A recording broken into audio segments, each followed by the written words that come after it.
तो आज हम शुरू करने जा रहे हैं अपना चैप्टर इलेक्ट्रोमैग्नेटिक इंडक्शन। तो ये है इलेक्ट्रोमैग्नेटिक इंडक्शन की वीडियो नंबर 1। तो our first topic of this chapter is Faraday's experiment. हम जैसे कि पहले पढ़ चुके हैं कि अगर किसी वायर में से करंट को पास किया जाए तो मैग्नेटिक फील्ड प्रोड्यूस होता है। दैट मीन्स अगर हम इलेक्ट्रिक फील्ड को चेंज करें तो मैग्नेटिक फील्ड प्रोड्यूस होता है। तो अब इस चैप्टर में हम क्या पढ़ने जा रहे हैं कि अगर हम मैग्नेटिक फ्लक्स को मैग्नेटिक फील्ड को चेंज करें तो उससे हम इलेक्ट्रिक करंट को भी प्रोड्यूस कर सकते हैं। तो आइए कुछ फैराडेज के एक्सपेरिमेंट पढ़ते हैं पहले, जिससे कि हमें बेसिक नॉलेज मिलेगी इस चैप्टर के बारे में। तो फैराडे ने कुछ एक्सपेरिमेंट किए थे, तो आज मैं कुछ 3 एक्सपेरिमेंट के बारे में डिस्कशन करने जा रहा हूँ। तो ये है मेरा फर्स्ट एक्सपेरिमेंट। तो मैंने क्या किया, एक पहले एक कॉइल लिया और एक क्या ले लिया, मैग्नेट्स। तो ये फैराडे ने लाइव एक्सपेरिमेंट किए थे अपने। उसने क्या किया, सबसे पहले इस कॉइल के साथ एक गैल्वेनोमीटर को अटैच कर दिया। गैल्वेनोमीटर क्या करेगा कि अगर इस कॉइल में से करंट पास करेगा तो गैल्वेनोमीटर उसको डिटेक्ट करेगा। तो सबसे पहले फैराडे ने क्या किया, इस मैग्नेट को स्टेशनरी रखा और इस कॉइल को भी स्टेशनरी रखा। तो उसने क्या देखा कि गैल्वेनोमीटर में कोई भी डिफ्लेक्शन नहीं आई। फिर उसने क्या किया, फिर उसने इस मैग्नेट को इस कॉइल की तरफ मूव करना स्टार्ट किया। हमें पता है कि इस मैग्नेट में से मैग्नेटिक फील्ड लाइंस निकलेगी जो कि इस कॉइल में से पास होंगी। जैसे जैसे ये मैग्नेट इस कॉइल की तरफ अप्रोच करेगा, इस कॉइल में से मैग्नेटिक फील्ड लाइंस की वैल्यू जो होगी वो क्या करेगी, बढ़ेगी। इसका मतलब मैग्नेटिक फ्लक्स भी बढ़ेगी।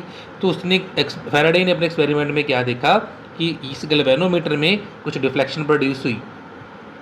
इस गैल्वेनोमीटर ने कुछ डिफ्लेक्शन दी। फिर जब उसने क्या किया, इस मैग्नेट को ऑपोजिट डायरेक्शन में लेके जाना शुरू किया, तो भी उसने क्या देखा कि इस गैल्वेनोमीटर ने डिफ्लेक्शन दे दी। तो यहाँ से हमें क्या पता चलता है कि करंट इंड्यूस होगा किसी भी कॉइल में जब भी कभी रिलेटिव मोशन होगा, किसमें, कॉइल और मैग्नेट के बीच में। फिर हमने क्या देखा कि जैसे जैसे हमने इस मैग्नेट की स्पीड को बढ़ाना शुरू किया, हमने इस मैग्नेट की स्पीड को तेज़ करना शुरू किया, तो हमने क्या देखा कि जो गैल्वेनोमीटर की डिफ्लेक्शन थी वो भी क्या होगी, तेज़ होगी। इससे क्या पता चला हमें कि अगर हम स्पीड को बढ़ा रहे हैं, मैग्नेटिक फ्लक्स जल्दी से चेंज होगा, तेज़ी से चेंज होगा, तो जो करंट था हमारा वो भी क्या हुआ, तेज़ी से प्रोड्यूस हुआ, ज़्यादा प्रोड्यूस हुआ। तो चलिए अब देखते हैं दूसरा एक्सपेरिमेंट उसने क्या किया, विद 2 मूवेबल कॉइल्स। अब जो हमारे पास दोनों कॉइल्स है वो दोनों कॉइल्स क्या कर सकते हैं, मूव कर सकते हैं। तो हमने क्या किया, एक कॉइल के साथ एक गैल्वेनोमीटर को अटैच किया और दूसरे कॉइल के साथ हमने एक बैटरी को अटैच कर दिया। तो जैसे ही क्या करेंगे, इस कॉइल में से करंट पास करना स्टार्ट करेगा और हम क्या करेंगे, इस कॉइल को दूसरे कॉइल की तरफ मूव करना स्टार्ट करेंगे। तो फैराडे ने क्या देखा कि इस गैल्वेनोमीटर ने क्या दे दी, डिफ्लेक्शन दे दी। कि जैसे ही हमने इस कॉइल को क्या किया, कॉइल 2 को कॉइल 1 की तरफ मूव करना स्टार्ट किया, तो गैल्वेनोमीटर ने डिफ्लेक्शन दे दी। फिर हमने क्या किया, इस कॉइल को ऑपोजिट डायरेक्शन में लेके जाना शुरू कर दिया। Again Faraday find the galvanometer shows deflection but now in the opposite direction. In case if galvanometer shows deflection, first case in this direction, तो जब हमने ऑपोजिट डायरेक्शन में लेके जाना शुरू किया तो गैल्वेनोमीटर ने अपोजिट डायरेक्शन में डिफ्लेक्शन दे दी, राइट। और हमने क्या देखा, deflection is shown by the galvanometer as long as coil 2 moves. तब तक गैल्वेनोमीटर डिफ्लेक्शन देता रहा जब तक कॉइल 2 हमारा मूव करता रहा। जैसे ही कॉइल 2 मूव करना बंद किया, दोनों कॉइल रेस्ट में आ गए, तो गैल्वेनोमीटर में जो डिफ्लेक्शन आ रही थी वो एकदम से ख़त्म हो गई। तो यहाँ से भी हमें क्या पता चला कि अगर रिलेटिव मोशन है दो कॉइल्स के बीच में, तो क्या होगा, करंट इंड्यूस होगा इस कॉइल में। इसमें हम क्या कर रहे हैं, इस कॉइल को मूव करेंगे तो इसने डिफ्लेक्शन दी। हम इस कॉइल को भी मूव कर सकते थे इसकी तरफ, तो भी हम क्या देखेंगे कि गैल्वेनोमीटर क्या देगा, हमें कुछ ना कुछ डिफ्लेक्शन शो करेगा। थर्ड एक्सपेरिमेंट किया फैराडे ने विद 2 फिक्स्ड कॉइल्स।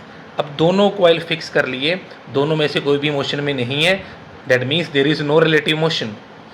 तो फर्स्ट कॉइल के साथ गैल्वेनोमीटर को अटैच किया, दूसरे कॉइल के साथ एक बैटरी को अटैच किया और ऑन ऑफ करने के लिए स्विच लगा दिया। अब हम कोई रिलेटिव मोशन नहीं करेंगे, अब देखेंगे कि क्या इस कॉइल में कोई करंट इंड्यूस हो रहा है या नहीं। तो फैराडे ने क्या देखा, फैराडे ने जब क्या किया, जैसे ही स्विच को क्लोज किया तो उसने क्या देखा कि इसमें करंट सेटअप हुआ, करंट पास करना स्टार्ट किया, तो गैल्वेनोमीटर ने क्या दे दी, डिफ्लेक्शन दे दी। जैसे ही गैल्वेनोमीटर डिफ्लेक्शन देने के बाद एकदम से क्या कर गया, स्टॉप कर गया। तो तेजी से गैल्वेनोमीटर डिफ्लेक्शन दी और फिर स्टॉप कर गया, राइट। फिर उसने क्या देखा कि इस की को उसने कुछ टाइम के लिए क्लोज रखा, तो गैल्वेनोमीटर की जो डिफ्लेक्शन थी वो क्या बन गई, 0। जैसे ही हमने इस की को कुछ टाइम के लिए क्लोज रखा, करंट कॉन्स्टेंटली फ्लो करता गया, तो गैल्वेनोमीटर ने कोई भी डिफ्लेक्शन नहीं दी। फिर हमने कुछ टाइम के बाद क्या किया, इस की को ओपन कर दिया दोबारा से। जैसे ही हमने की को ओपन किया, करंट मैक्सिमम से 0 की तरफ जाना शुरू कर दिया, तो फिर से गैल्वेनोमीटर ने क्या दे दी, डिफ्लेक्शन दे दी। बट अब जो डिफ्लेक्शन आई वो किस डायरेक्शन में आई, अपोजिट डायरेक्शन में।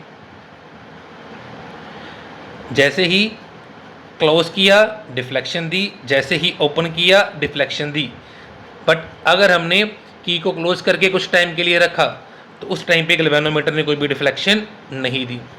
फिर हमने क्या किया, हमने इस कॉइल के बीच में और इस कॉइल के बीच में एक आयरन रोड को इंसर्ट किया, तो हमने क्या देखा कि गैल्वेनोमीटर की जो डिफ्लेक्शन आ रही थी वो क्या कर गई, बढ़ गई। क्योंकि हमें पता है कि आयरन का पीस जो होता है दैट इज फेरोमैग्नेटिक सब्सटेंस, वो मैग्नेटिक फील्ड लाइंस को अपनी तरफ क्या करेगा, अट्रैक्ट करेगा। तो इन तीनों एक्सपेरिमेंट, जो फर्स्ट 2 एक्सपेरिमेंट थे, उनसे हमने क्या देखा था कि जब भी रिलेटिव मोशन था तो क्या हो रहा था, करंट इंड्यूस हो रहा था। बट थर्ड एक्सपेरिमेंट में हमने क्या देखा कि बिना रिलेटिव मोशन के भी करंट इंड्यूस हो सकता है। कैसे करंट इंड्यूस हुआ, जब हमने करंट को स्विच को ऑफ किया, करंट हमारा 0 से मैक्सिमम की तरफ गया, गैल्वेनोमीटर ने डिफ्लेक्शन दे दी। फिर जब हमने स्विच को ओपन किया, करंट हमारा मैक्सिमम से 0 की तरफ गया, तो भी गैल्वेनोमीटर ने क्या दे दी, डिफ्लेक्शन दे दी। पर जब हमने इसको कुछ टाइम के लिए क्लोज करके रखा, तब हमें कोई भी डिफ्लेक्शन नहीं मिली। इसका मतलब क्या था कि इस कॉइल में करंट कब इंड्यूस होगा, जब इस कॉइल में करंट की वैल्यू क्या करेगी, चेंज करेगी।